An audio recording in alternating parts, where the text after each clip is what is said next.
LGBT, cette question est un petit peu plus difficile. La question de la prostitution est traitée de manière très passionnelle. On tente souvent, dans notre mouvement, de nous faire croire que lorsqu'on est gay, lesbienne, bi ou transgenre ou transsexuel, on est automatiquement en faveur de la réglementer. En réalité, sur cette question de société qui relève de l'appropriation du corps des femmes, parmi les personnes LGBT, vous trouverez des abolitionnistes et des réglementaristes dans les mêmes proportions que dans le reste de la société. Il est vrai que des groupes apparentés au mouvement LGBT, et Patrick citait notamment un groupe qui est à l'extérieur, le STRAS pour ne pas le nommer, mais il y en a d'autres, sont fortement engagés en faveur de la réglementation. Ils allèguent que la prohibition de la prostitution favorise la contamination du VIH-Sida et ils culpabilisent les abolitionnistes. En réalité, c'est le système prostitueur qui en est seul responsable. En outre, il est tout à fait possible d'envisager de concert la pénalisation des clients et la prévention des risques sexuels et de santé des personnes prostituées. Au Centre LGBT Paris-Île-de-France, dont je suis la présidente, mais je précise que j'interviens à titre personnel aujourd'hui, nous accueillons aussi des personnes en situation de prostitution, avec bienveillance et sans jugement d'aucune sorte.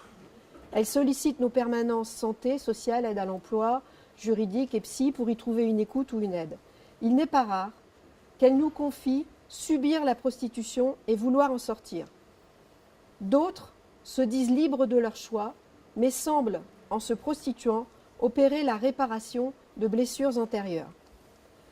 Je ne crois pas qu'une société qui organise la marchandisation des corps dans un système prostitueur soit une société de progrès. J'aimerais que soit aboli le délit de racolage passif, que soient punis plus efficacement les auteurs de persécutions et de violences à l'encontre des personnes prostituées, que soit renforcée la lutte contre la traite et tous les trafics du commerce du sexe. Tout ceci sans oublier de développer des programmes de formation et d'insertion professionnelle et sociale en faveur des personnes prostituées, et enfin, que l'on responsabilise,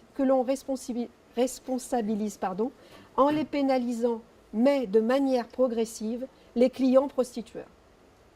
Un enfant qui grandit en sachant qu'un corps de femme ou d'homme peut être acheté pour assouvir une pulsion sexuelle ne pourra jamais concevoir l'égalité réelle entre les êtres humains.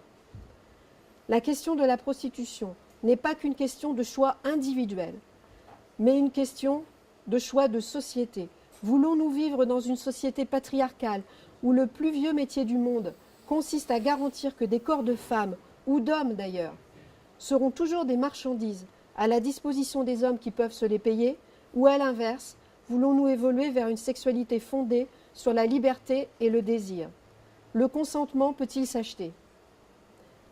Un militant ou une militante LGBT efficace est aussi féministe, car sans domination masculine, sans hétéronormativité, pas de rejet, pas de discrimination, pas de violence homophobe, lesbophobe ou transphobe.